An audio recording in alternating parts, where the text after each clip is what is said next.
Perquè ara arriba un moment que nosaltres hem estat esperant des de fa molt temps aquest programa i és, doncs, tenim un crític de crítics, però no l'hem tingut mai davant d'un crític de veritat. Ell critica molt alegrement, us llegeix les cròniques i us, en fi, comenta el que dieu, li sembla bé, li sembla malament, la majoria de vegades, però mai ha tingut la possibilitat d'estar davant d'un crític. Avui tindrà aquesta possibilitat. A veure què passa. Que passi el nostre crític dels crítics, Alberto Romero. Caram, Berto. Hola, Berto. Havíem dit que seria una trobada de joc net, eh? Havíem dit que seria una trobada de joc net. Sí, per què ho dius? Home, pels guants. No, home, no, és que no acaba d'entrar la primavera. Com que tornava a fer fred, no he trobat els dedits. A més, són els guants més antics que han trobat a TV3. Això li deuen haver robat a un cadàver. Sí. A veure, farem una cosa. Però jo l'entenc a ell, perquè jo quan estic a casa també estic sol, no estic davant de la gent que critico. Per això no passa res. Molt diferent. Li he posat aquelles imatges que jo li deia gallina. Sí. Però és que et vas anar envalentonant. Li vas dir gallina 3 o 4 vegades durant la teva secció. Ni tan sols me'n recordava d'haver-ho fet. No. És veritat, perquè m'ho escriu un guionista que és un dement. És un exconvicte. Però jo no havia vingut no per covardia, sinó perquè tinc molta feina, Berto, he de fer moltes coses. Evident. Escolta, no us poseu tan tendres tampoc, ara aquí. És que tu que fas un programa de dilluns a dijous, després descanses, vens aquí, tampoc. Dilluns a dijous, sí, descanso de... No, descanso de dilluns a dijous. Fas feina de... A veure, fem una cosa. Tu ara faràs la teva secció de crítica dels crítics, com sempre. I tindràs el Víctor al costat que et anirà criticant el que tu vagis criticant. Perfecte. M'he perdut, però... Això pot ser diferent. Tu, Víctor, seus aquí i tu seus allà. Jo on sé? Va, sí, tu aquí, Víctor. Vale. Vinga. I ell m'ha de criticar i jo... No, ell criticarà els crítics de tele. I tu, avui no crec que s'atreveixi a criticar-te tu directament. T'atreviràs a criticar-lo amb ell directament? No, perquè aquesta setmana precisament no hem trobat res del Víctor. Mira quina casualitat. I a més ho buscàvem, però dir, no, anar a buscar per buscar tampoc ha de ser, no? Això seria lleig. Comença. Va, comencem. Avui porto algunes coses interessants de la crítica, coincidències. Comencem amb El Mundo Deportivo, on escriu la teva companya Mònica Planes. Sí, molt maca. Molt maca, coincideixo amb tu. De moment estem d'acord, no està passant res dolent. Era fàcil. Dissabte parlava del programa Desafío Extremo i a la Mònica li sembla que el seu presentador, Jesús Calleja, exagera una mica la realitat. I diu el següent, diu: com sempre, les frases d'en Calleja són més per donar espectacle que per donar exemple del que ha de ser un autèntic aventurer prudent i sensat. El millor de tot és que en ple rescat, Cuatro va anunciar sobreimprès el nou programa de la cadena, Tonteries las justas. I, diu ell, em van llegir el pensament. Res per criticar-li a la Mònica, s'ho ha fet venir bé per insinuar que el Calleja fa tonteries. El problema va sorgir ahir, quan vaig agafar el diari Público i a la columna de Roberto Enríquez i vaig trobar això. Diu Roberto Enríquez: atenció al títol, diu, una curiosa promoció de Tonteries las justas. I segueix. Campoy va celebrar ahir 750 matins amb una entrevista als pares de Madeleine a l'aniversari de la seva desaparició. El pitjor va ser sentir la clínica opinió del psiquiatre Cabrera al respecte. Jo posaria la cara de la mare de Madeleine al costat de la mare de Marta del Castillo i que opini la gent. Sí, les justes, tornant a fer referència al programa. Tonteries les justes. És a dir, tots dos han fet la mateixa broma. T'ha passat a tu això de coincidir amb un altre company de manera tan clara, de fer el mateix? Un, quan escriu, pensa que és molt original i que allò que està pensant no... No em passa a mi sol, això. No se li acut a ningú i després resulta que poder sí. Que alguna vegada... Ara no sé dir-te en quin cas. Clar, però és que, a més, en aquest cas, el títol de Tonteries les justes... És que ja dona el peu. Jo tinc la sensació que els crítics a vegades ja teniu pensada la broma només amb el nom del programa. Abans de mirar el programa. Això pot passar, no? Perquè jo me'n recordo d'haver estat... molt fàcil, sí. En processos de creació de programes i davant de quin títol posàvem ja pensar quina broma podria fer el crític. O sigui, igual és com una guerra d'intel·lectes pensant que... Però de veritat perdeu el temps, els guionistes, pensant en els crítics que diran abans d'escriure el gag? Perdre el temps és la feina del guionista.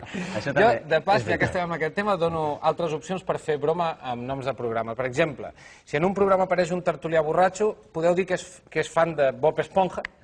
O si critiqueu un programa que s'ha encarregat per baixa audiència, que això als crítics us agrada bastant, a banda de fer bromes amb la sèrie Sin Rastro, podeu dir que era un programa que no s'assemblava a cap altre perquè ni t'he vist, ni sé lo que hicisteis, ni són supervivientes. Aquí has estat donant tu un repàs.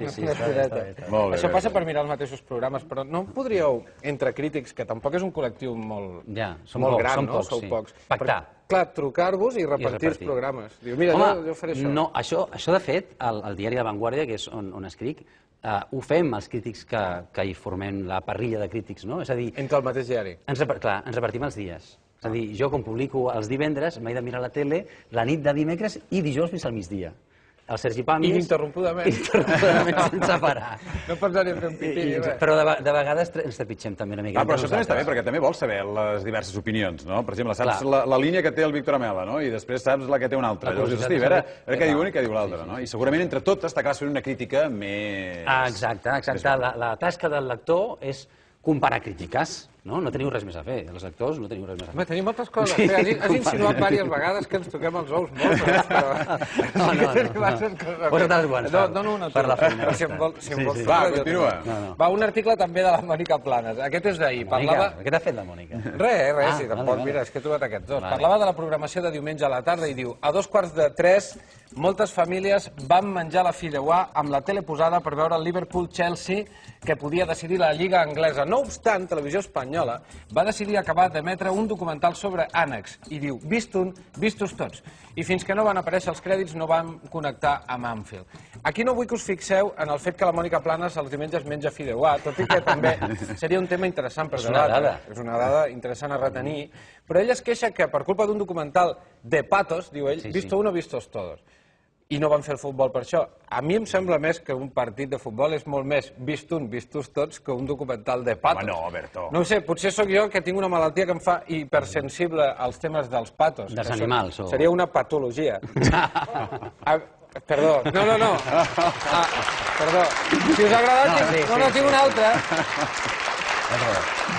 Perquè en català no funciona, eh? No. Per això has passat al castellà. Tinc un altre acudit dolent, si us ha agradat aquest. És aquest. A més, el futbol i els documentals de patos no són tan diferents. Tots els poden acabar empatats. Tinc ganes de llegir. Vale, dos acudits dolents encadenats d'aquesta El dimecres a la tarda és el que et toca mirar la tele, tu? El dimecres a la nit. A la nit, o sigui que... Val. A la nit. Per tant, no criticaràs... A la tarda, dimecres a la tarda encara li toca el crític anterior. Vale, anava a dir, perquè no siguis gaire sever amb ell, ara que avui que estàs aquí i tal. Jo començo a mirar la tele, quan torni d'aquest programa, començo a mirar. Val. Si no retindràs res del que ha passat aquí en directe, vale. Ho esborraré. Bueno, després dels dos acudits dolents encadenats a la tarda, ja està, aquests eren els únics. Aquesta crítica el que il·lustra una mica és la subjectivitat del crític. Del crític, sí, perquè tens raó. no sé si és un problema. Tu, Víctor, creus que el crític ha d'intentar dir el que és bo o dolent objectivament o ha de tenir una visió personal? Vull dir, si li agrada física o química ho pot dir? Clar, jo crec que abans, és a dir, quan fa 25 anys, que és una salvatjada de temps, vaig començar a escriure crítiques a tele, estava molt mal vist que el crític digués, a mi em sembla, jo crec, a mi m'agrada o no m'agrada. Estava molt mal vist, no es podia fer. Havies de ser objectiu. Però d'un temps cap aquí, digue-li 10 anys, a poc, doncs jo crec que el que reclama el lector és justament que tu diguis estic menjant fideus i em molesta molt aquest ànec. I és el que el lector jo crec que agraeix en aquest moment. La subjectivitat argumentada, això sí. Que també moltes vegades per on va la tele, perquè hi ha programes que tenen molt èxit en el que el contingut és el que viuen els presentadors, el que passa, no? Però en el cas de la crítica has d'argumentar, és a dir, has de donar 3 o 4 motius subjectius però argumentats de per què allò t'agrada o no. De qualsevol manera, en crítica l'objectivitat és absurda, no? Sí. Com es pot pretendre? Sempre havia estat absurda, però, diguem-ne, es fingia que no. Es fingia que era una cosa objectiva. Sí que pots valorar alguns fets objectius dintre del programa, no? És que tu, per exemple, tens el nas gros i això et dificulta, doncs... Ho ha dit ell. Doncs fer una cosa o una altra, doncs això és un fet objectiu, Berto. No, té tota la raó. Jo sempre crec molt en el que diu el Xavi, perquè una persona que ha perdut tant de pèl és que ha d'haver pensat molt. Ha pensat. Aquí dins hi ha un... Molt bé, Berto. Hi ha un rum-rum. Molt bé, Berto. Jo anàvem contra ell, no? Sí. Jo, en canvi, com no tinc...